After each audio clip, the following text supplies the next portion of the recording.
सत्संग के माई दिए मेरे राजा न करिए लड़ाई समझ मेरी बात मेरे राजा न करिए लड़ाई समझ मेरी बात मेरी दादी न गई रे मेरी ताई न गई मेरी दादी न गई रे मेरी ताई न गई रे मार किसी भगतड़ी आई समझ मेरी बात मेरे तो किसी भगतड़ी आई समझ मेरी बात तेरी दादी न गई ओ तेरी ताई न गई ओ तेरी दादी न गई ओ तेरी ताई न गई नगर का जन्म गवाया समझ मेरी बात नगर का जन्म गवाया समझ मेरी बात सत्संग के मैं आई मैं सत्संग के मैं आई मेरे राजा न करिए लड़ाई समझ मेरी बात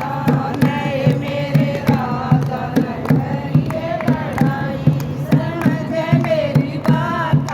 मेरी ताई न गई न मेरी चाची न गई ओ मेरी माता के मैं आई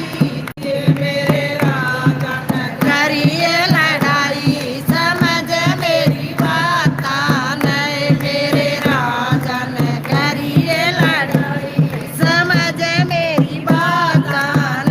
मारी बुआ न गई रे मारी बेबे न गई मारी बुआ न गई रे मारी बेबे न गई रे तो किसी रे भगतड़ी आई समझ मेरी बात मेरे तो किसी भगतड़ी आई समझ मेरी बात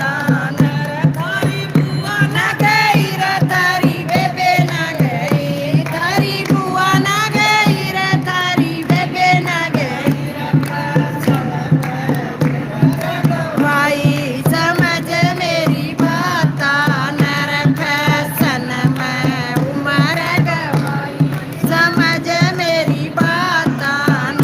मैं सत्संग के मैं आए गई मैं सत्संग के मैं आई ये मेरे राजा न करी लड़ाई समझ मेरी बात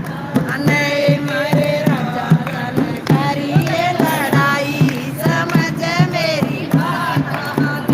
गोरी साची साच बता दो गोरी साची साच बता दो नरया किचन गलाई देवी माई समझ मेरी बात नरया किसन बुलाई देवी माई समझ मेरी बात तेरी दादी के लिए ना तेरी ताई के लिए ना तेरी दादी के लिए ना तेरी अम्मा के लिए तेरी बुआ के लिए ना तेरी बेबे के लिए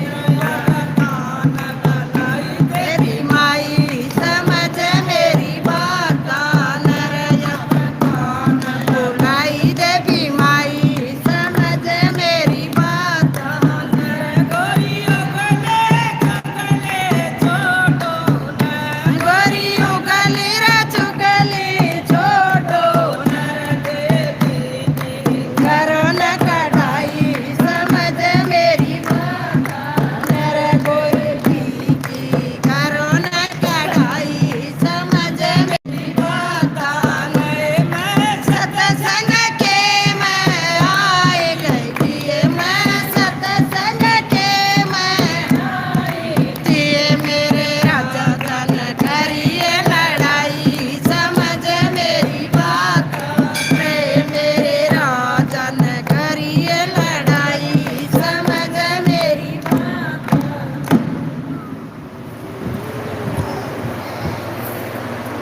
तू गाए भी किसी का तो बात रहा कौन सा हुआ हाँ का 20 मिनट थोड़े से मंदिर में सत्संग हो रहा है, वो है ना इसी इलाका। हाँ? और कौन सा इसी इलाका? हाँ